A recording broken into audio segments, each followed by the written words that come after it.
Welcome back across space and time into the realm of the universe where we give you entry into the Captain's Quadrant. Deep I Space Nine!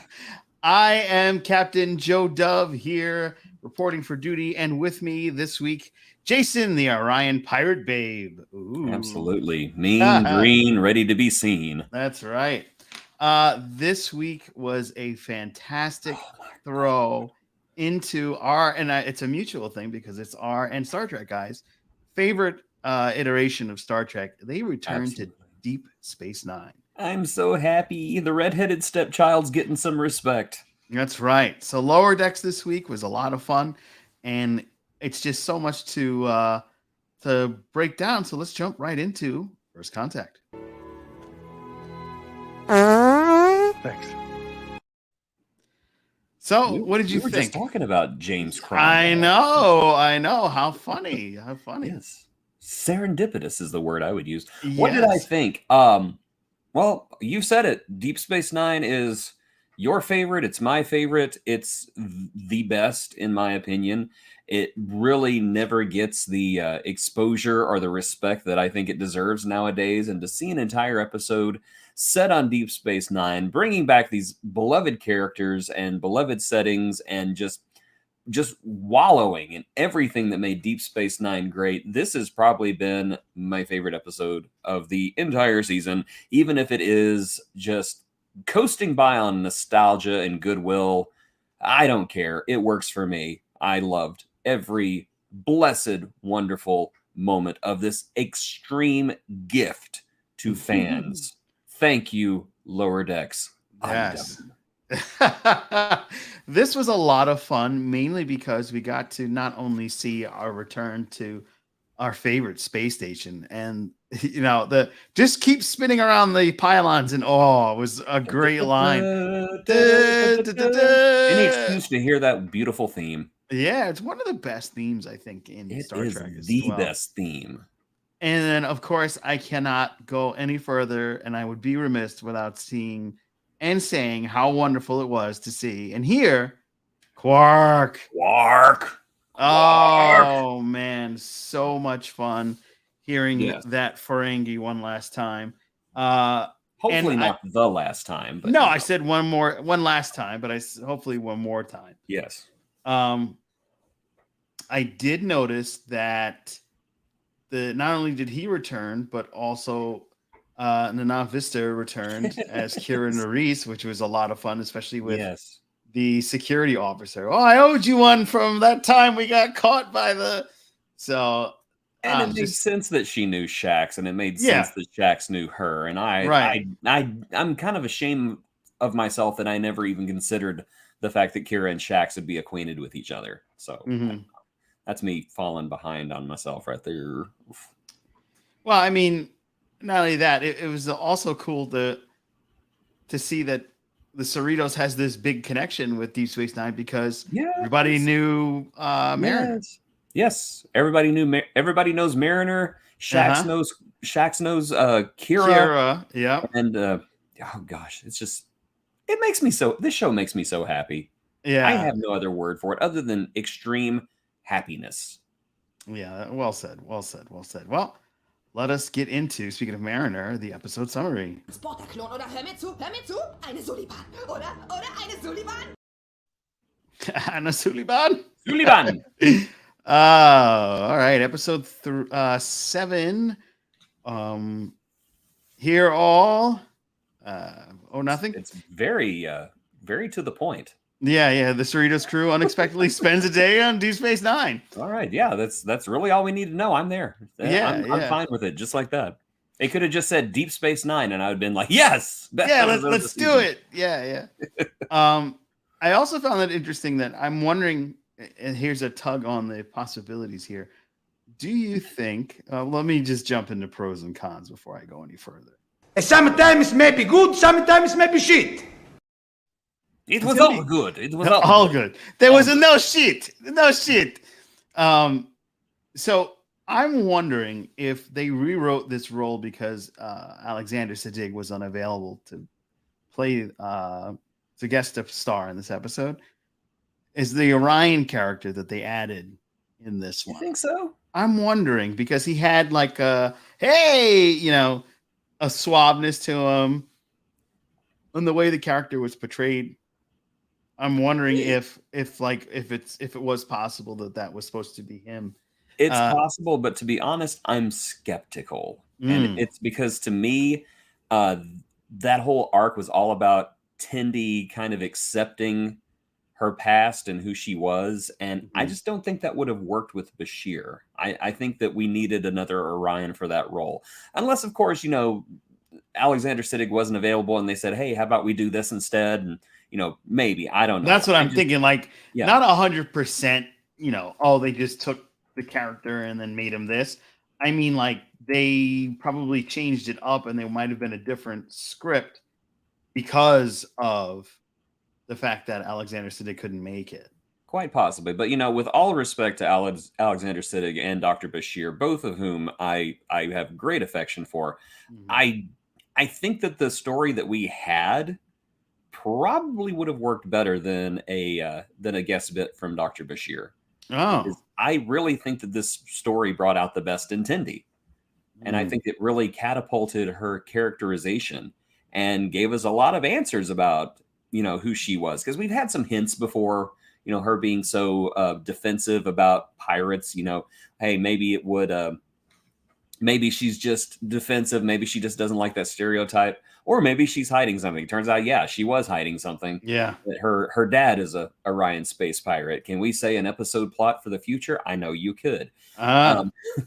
I have a feeling that Tindy's dad is probably going to try to take over the Cerritos one day. Oh, interesting. And that's just my, baseless, thoughts right there. But yeah, who knows? Maybe they had something good planned with Dr. Bashir and Alexander Siddig couldn't make it. Maybe this was their plan all the time. I'm happy with the way things turned out. Yeah. However way which turned out, it was Yes. cool. And here's the image I had for Kira. It was super cool to see her back, Oh, yes. and to know that she also knew Mariner.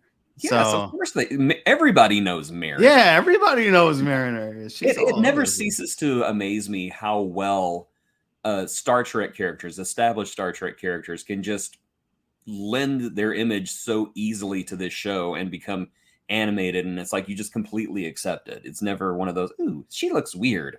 No, it's just, oh, it's Kira. Awesome. Yeah. And they Yeah.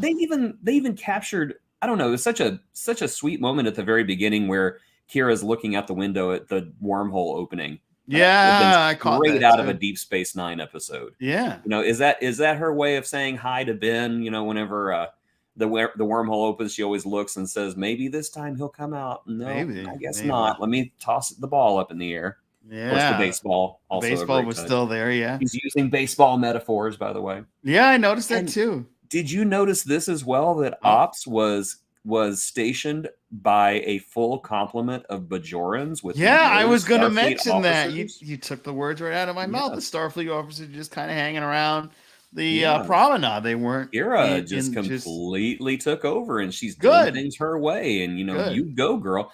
And also, Defiant is not there anymore. Yeah. I mean, maybe they have plans for Defiant somewhere else. I don't know. Maybe it got reassigned after the war. Maybe. Who knows? But Who there knows? seems to be a lot smaller Starfleet presence on Terok Nor here lately. That Yeah. fascist Cardassian Cardassian eyesore. eyesore. That was so much fun. Did you have any cons for this episode? Hey, the only con I had is just purely shallow. I wanted more. I wanted more Deep Space Nine characters. And as we said Yes. before we got on, Mhm. the two that they had on made sense for the story. And it was efficient to only have the two. Any more would have been, just extra fluff. It would have been meaningless, to have Ezri or Bashir or, anybody pop in and say hi. But I don't know. I'm happy with the ones. That's my only con, and that's just me. I have to punish myself. But yeah, I don't really have any cons. I enjoyed every minute of it. I thought that the Deep Space Nine stuff was amazing. I liked watching Mariner and Jennifer being a couple because they're so darn adorable. Mhm. And I like that Mariner stunned all her friends. Yeah, Mariner's grown as a person. Mhm. Boimler has continued to show growth. We got bold Boimler back again, and Yeah. Boimler was a big winner. And I don't know, I just love the joke at the end about, Federation doesn't use money anyway. And the Ferengi, who has been on this show and on Deep Space Nine for 8-9 years by this point, is completely shocked and just says, "What?" Oh my goodness, so much fun.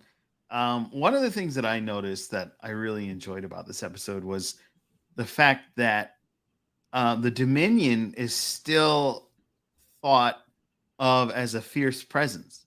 Yes. Like, and well, they should be. Yeah, but like they were so beaten badly by the end of the Dominion War that, okay, sure, wounds are hard to heal, but I thought for sure they would be an afterthought. And when Quark had his interaction, even though it was to really cover up something he was doing maliciously, but not maliciously, but so much as, for his own personal profit.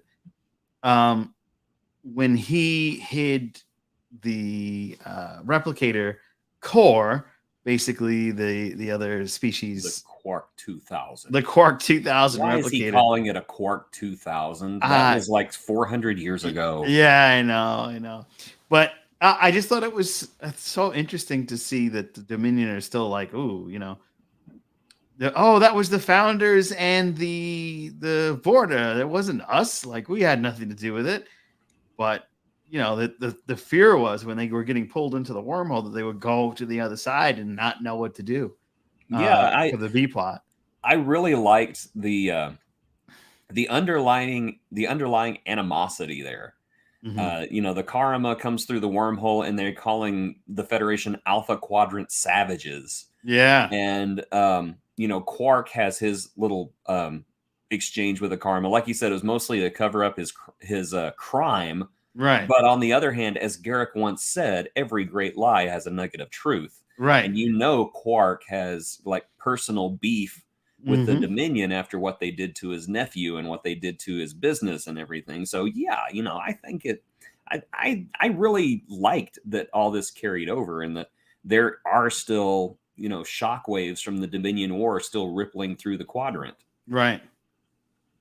So, I mean, I didn't really have too many cons myself. I also was hoping at least we get maybe Esri or maybe even AI Nog to kind of give a nod to Aaron Eisenberg, who's no longer with us, or Odo, as they did with Prodigy.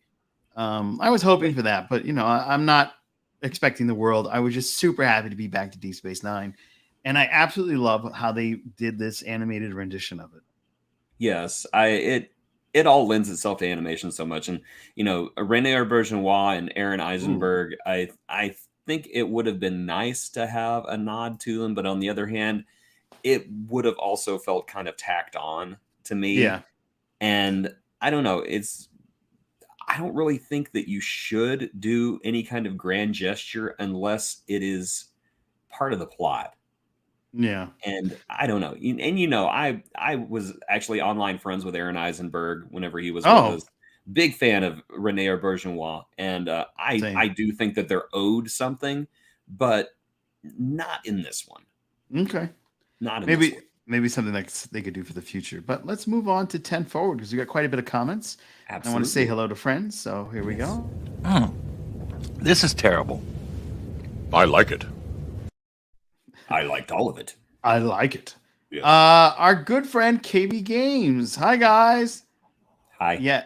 Yes, this was so great. It was such a great episode. Le Mao, that was great. Yeah. Tendi, Pirate Beast. Yes. Oh, yes, my she gosh. was I have never been more epic. in love with Tendi than I am right now. Yeah. She came in. She's, solved the problem with her little wine opener. Yeah. It was amazing.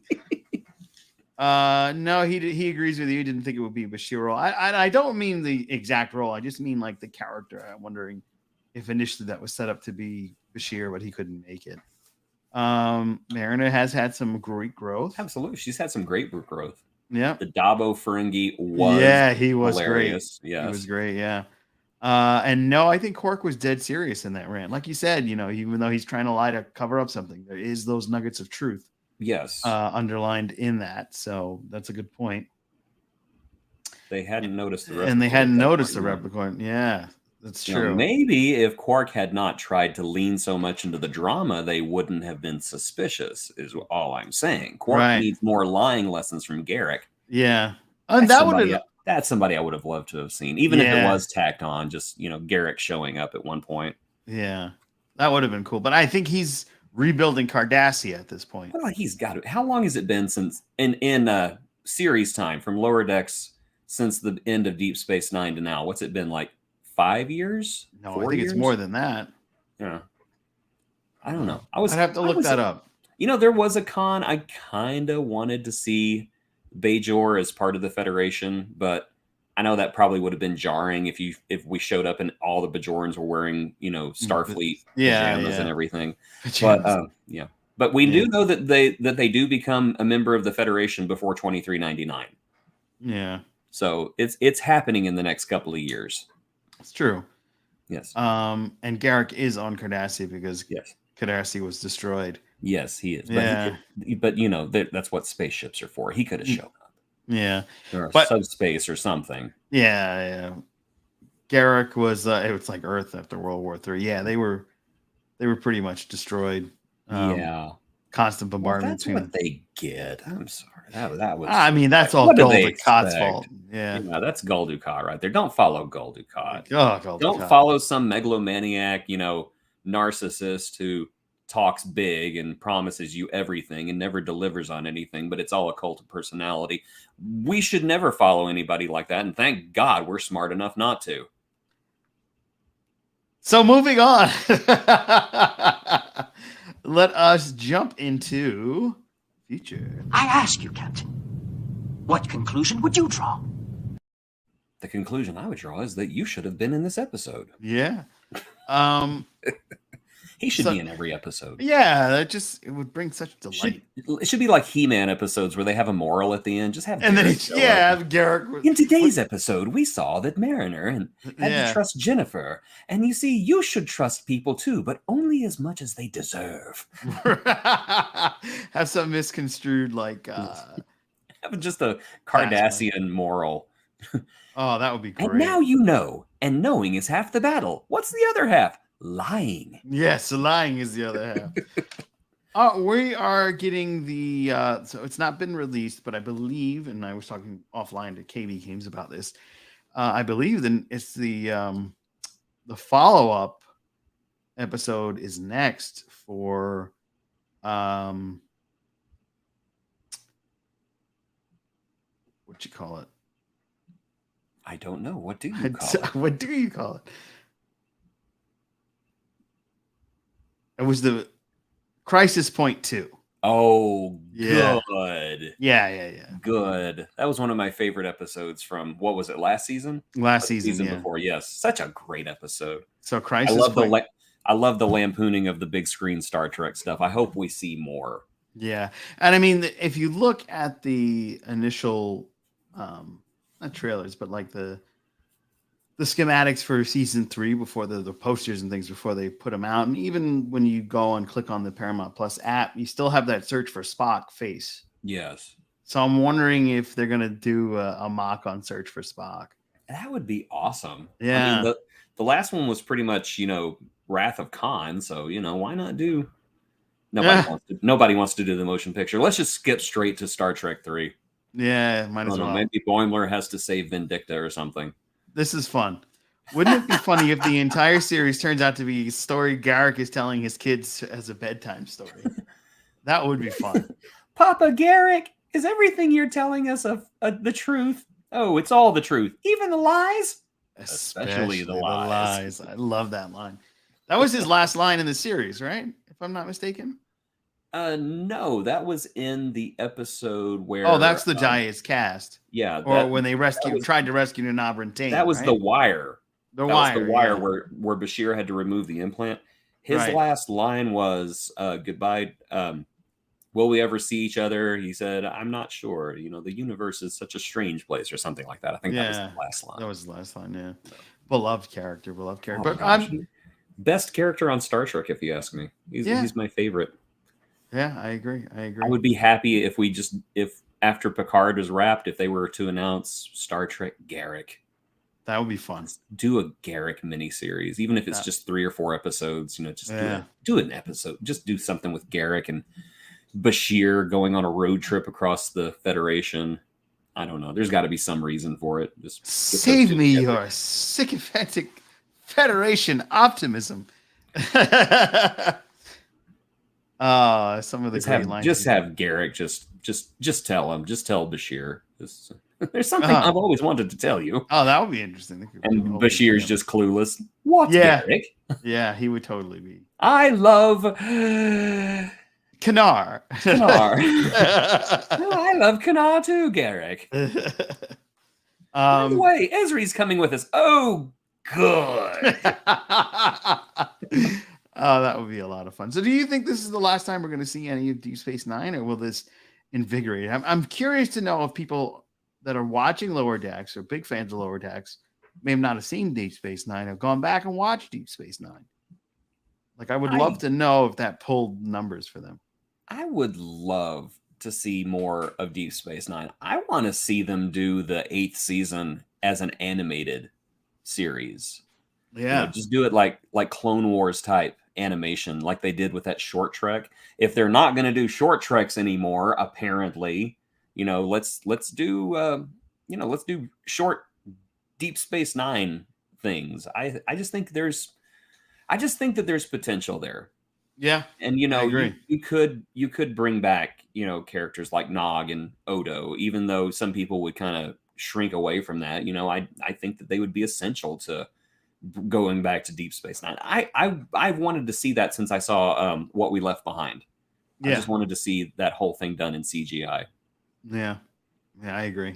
And if Avery can't or won't come back, we could get somebody to come and voice double for him, I guess. Yeah, I mean, that AI is going a long way. That would rather Avery come back. Well, so would I. And Avery. And happy birthday, Avery! Happy 74th birthday.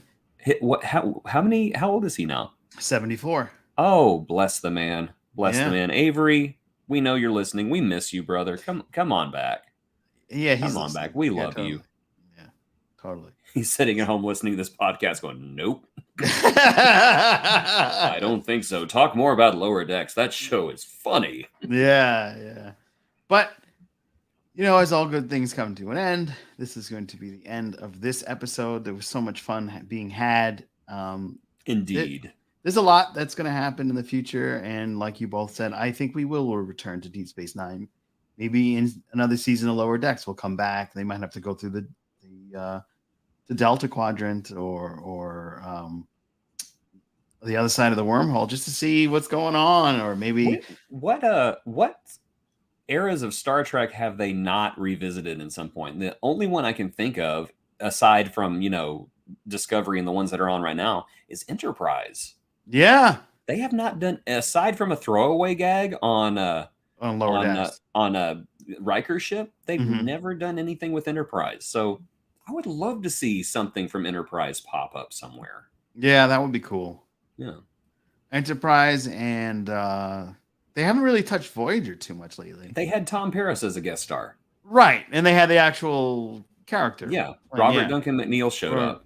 Yeah, so they've done Next Gen. They've done, but they haven't done like a whole Voyager episode. Just to had him. No, they were getting autographs. It would be kind of fun to like show up to Starfleet and like go on Voyager, which is now a museum ship.